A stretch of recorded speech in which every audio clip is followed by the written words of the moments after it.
Today we will be discussing the end of season 1 of Netflix The Crown. If you haven't watched my first 2 videos on The Crown, I will leave them linked below. Make sure that you go watch them, especially if you're watching along with us. The 3rd season will be premiering on November 17th on Netflix, so I am trying to get through the first 2 seasons. I do cover 4 episodes in today's video, so let's just get into this. If you enjoy discussing and reviews on historical content, everything from movies to books to documentaries, please go ahead and give this video a thumbs up. Subscribe below and make sure that you hit the notification bell so that you know when I upload. My name is Rose King and this is the Tudor Rose.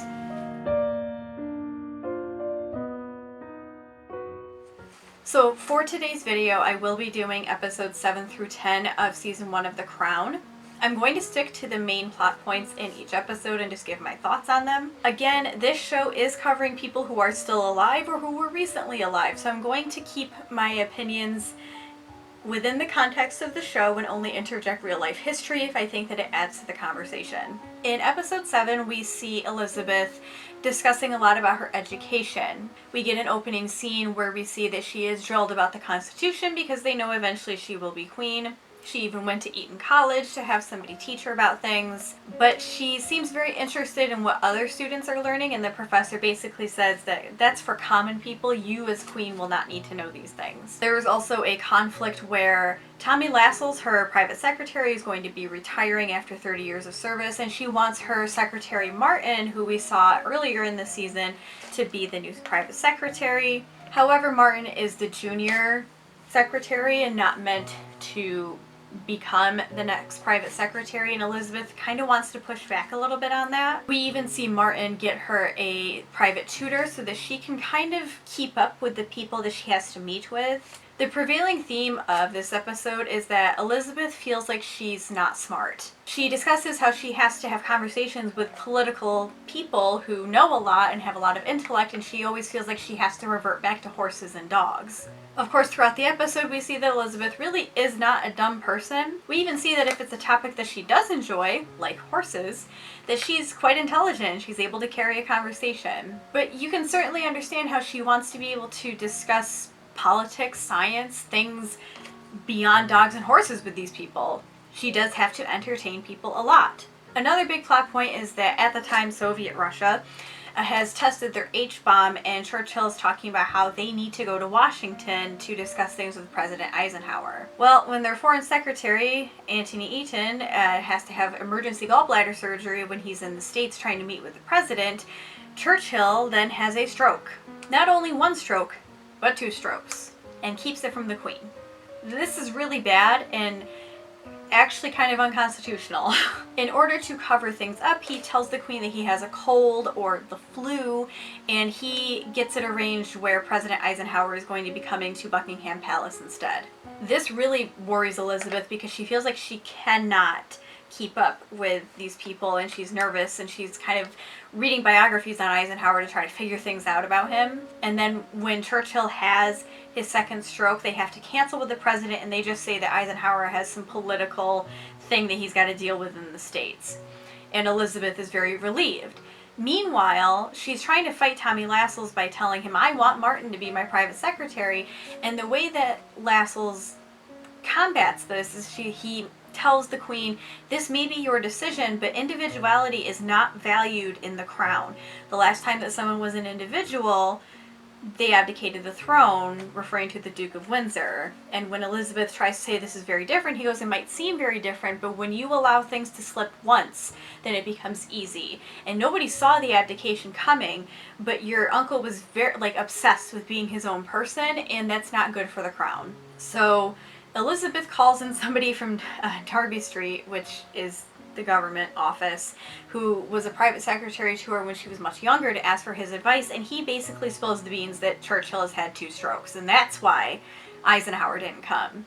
So we have this moment with Elizabeth where she's with her tutor, and she's like, I can't ask Lord Salisbury, who also kept it from her, and Winston Churchill to come see me so I can give them dressing down like children. And the tutor has this very funny line that's basically like, they are old white English noblemen. All they ever really want is a dressing down from a nanny. We see Elizabeth have this moment where she gives these men a dressing down. She refers back to her education, talking about some political guy in the 1800s basically says that the crown and the government need to be able to trust each other, and I can't trust you if you're going to do things like this, and it's unconstitutional, and how dare you. It's great to see her come into her own. These last few episodes, we really see her kind of hold on to the reins a little harder than she has in the beginning. I think it says a lot about the education that royal people have received throughout history in general. When Elizabeth confronts her mother about the education that she received, her mother basically says, we gave you the best education we could. We taught you how to be a princess and a lady. What more did you want? A degree? Yeah, Mom, maybe I wanted a degree. And I think that it says a lot about how they viewed women and how they probably still view women in a lot of ways, but how women didn't need to be educated. They just needed to know how to entertain people. And she was taught how to be the queen, and that was enough. Episode 8, Pride and Joy, I'm going to go through very quickly because it really was just a connecting episode to show the sort of deteriorating relationship between Margaret and Elizabeth. Elizabeth and Philip go out on the Commonwealth tour, and Margaret is left to deputize and sort of go over things and fill in for Elizabeth. Instead of following protocol, Elizabeth decides to change speeches and inject her own self into there. And again, we are confronted with the idea of the crown is not an individual, it is an establishment. You cannot be an individual. There's a lot of talk about how Elizabeth is quite jealous of Margaret because Margaret really shines where Elizabeth doesn't. She's a very good public speaker and she likes being in the spotlight, and Margaret outshines her. And Elizabeth very clearly says that she doesn't like that. But there's a very poignant line in this episode that Elizabeth says that the monarchy needs to shine, not the monarch. It's showing that Elizabeth is finally understanding what all of her family before her has been telling her about the monarchy, and how the crown itself is not you. You simply embody the crown. You are simply its corporal representative here on earth. Another thing that we're starting to see are cracks in Elizabeth and Philip's marriage. Philip just won't stop complaining on this Commonwealth tour. We do see that Elizabeth is probably pushing herself too much to the point where her face has a spasm because she's smiling too much and has to have a muscle relax and put into her face. He makes some very cruel remarks about how Margaret was their father's favorite and everything else, and he's like, why are you doing this? Are you trying to, what do you think your father's going to say to you? Oh, good job, Lilibet, I finally love you more than Margaret. And Elizabeth gets really pissed and throws things at him, and I don't blame her. We even see that a film crew caught them fighting, and she's devastated because she's just trying to do her freaking job, and they actually are very nice and they give her the film, which would not happen today, but I'm happy that it happened then. Episode 9, Assassins, is my favorite episode of the season. This is the episode where we bid farewell to Winston Churchill in this series. His 80th birthday is coming up. It's also the same day that Parliament will be opening, so Parliament decides to commission a portrait for him. This is also an interesting episode because we are introduced to a family friend called Porchy. Porchy is presented as an old family friend, and it's certainly hinted that the families would have preferred Elizabeth to marry Porchy and not Philip. And we get this very interesting look at, would the grass have been greener on the other side if she had done what her family wanted her to? The bigger story is about Churchill, and they're making this portrait, and the artist Sutherland talks about how he wants to show the truth of Churchill, but Churchill is like, no, you need to show me because I'm not just Winston Churchill, I'm the Prime Minister and I represent this great office and blah, blah, blah, blah, blah. Essentially, when they reveal the portrait, he hates it. It does not make him look good. I will put a picture of the portrait. Winston Churchill actually burns it and it's no longer like around. There are like copies of it. You can see what it looks like.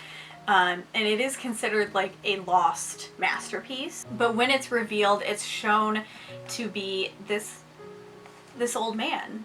And when Churchill confronts the artist about it, Sutherland basically says, I didn't lie. If you see decay, it's because there's decay. If you see age, it's because there's age. I'm not the enemy here. And essentially we see Churchill facing his own mortality and how, he's 80, he doesn't have much time left. Churchill is a very divisive character in history. I've mentioned that before. There's a lot of opinions on him, and honestly watching this show again kind of makes me want to learn more about the actual Winston Churchill. While many people still consider him like the father of Great Britain and he brought them through World War II, a lot of people view him as a not so great guy. I think this show did an okay job, from what I understand, of showing both sides. I do think that there is still a certain amount of reverence there. Certainly when he finally retires, because the portrait finally makes him realize, like, I might be too old for this.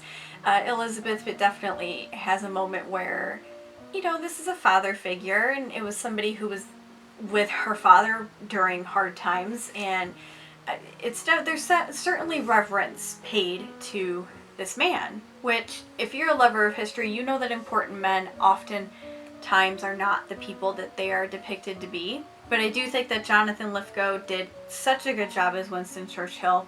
He brought a lot to the character, and Churchill is not a character or a person that I know too much about beyond contextual things in World War II, but I think that it was a competent character, done very well by an excellent actor, and I enjoyed his storylines in this first season, and I do miss him in the second season.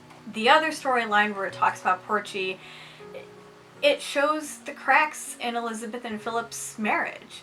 We see how Porchy is actually really into horses, like Elizabeth is, and they can talk for hours about it. Philip has no interest in it at all, because God forbid you ask your wife anything. At this point, Philip is my least favorite character in this entire series. Beyond condescending to his wife all of the time, because he doesn't get exactly his way, he acts like such a total ass. There's even a moment in one of these episodes where Margaret hints that he has other passions. And he doesn't seem to understand that his wife has one of the hardest jobs in the world. There's a really sad moment where Elizabeth turns to face him and she basically says, yes, my family would have preferred me to marry Porchy. There's no denying that. But I have only ever loved you. I fought for you. I have only loved you. Can you tell me the same? And it's heartbreaking, because it's like, at this point, has Philip ever loved her at all? I would think that being the queen would be incredibly lonely if you do not have a good partner. And I think that King George VI in the first episode even mentions that you need to have the right person next to you to do this correctly. Again, I think I've mentioned it looks like they're happy now. Maybe the beginning of their marriage was just not great, but he seems like an incredibly selfish man in this show, and it's sad. I do understand him at certain points, like when he tells Elizabeth, you know, you're probably pushing yourself a little too hard. But instead of showing actual concern, he turns around and insults her and basically says, you're only doing this to try to impress your dead father. Episode 10, Gloriana, is the season finale and is when we see Elizabeth finally transformed into the Queen of England. This episode gave me a lot of mixed feelings. It focuses mainly how Margaret is now 25 and she can marry Peter Townsend. Come to find out that the marriage act that they talked about, the turning 25 and then you don't need permission anymore, is only half of the story. Margaret still needs to get permission from cabinet and parliament and all that happy stuff, and then wait another year before she can get married. Elizabeth is incredibly distraught because she realizes that she wasn't given the full story, which understandably makes her upset.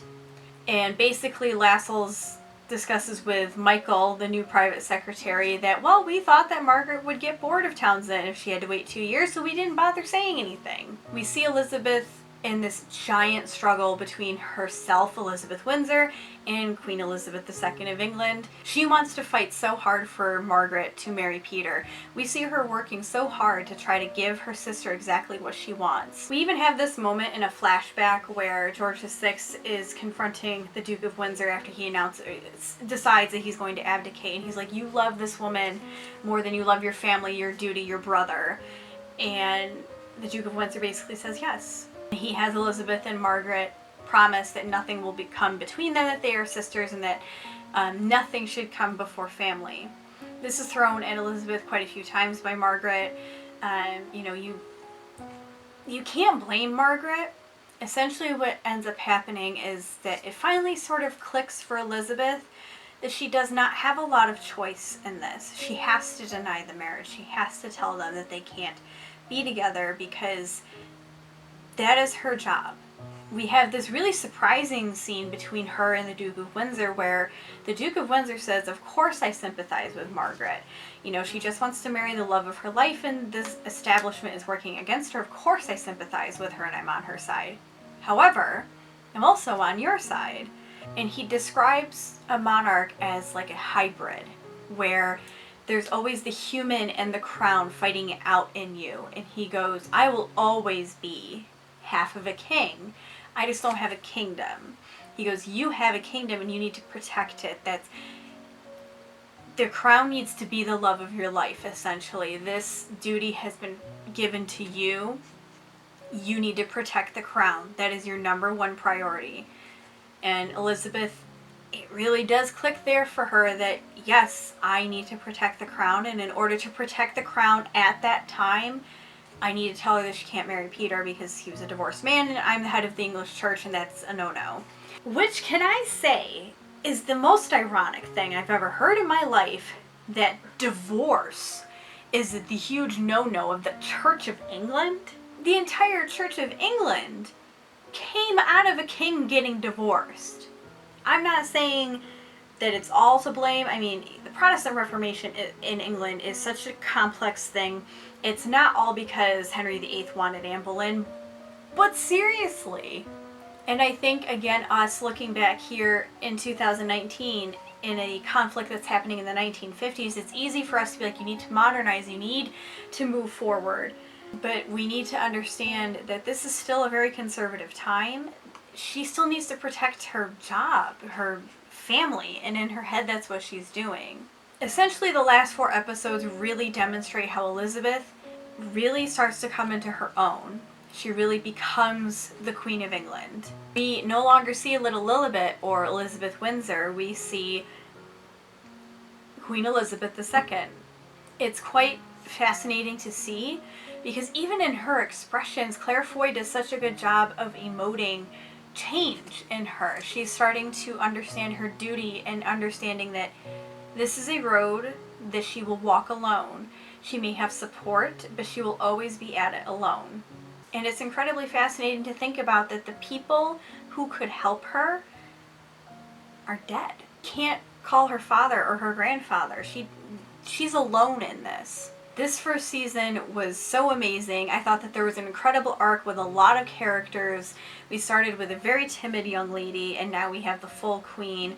Margaret goes from sort of the flippant partier who looks up to her older sister to a woman growing into her own and ready to make trouble. Philip just gets steadily worse from start to end. Really rubs me the wrong way. Like, Matt Smith did such a good job, but the character of Prince Philip really rubs me the wrong way in this series. He is the most misogynistic asshat in most of this.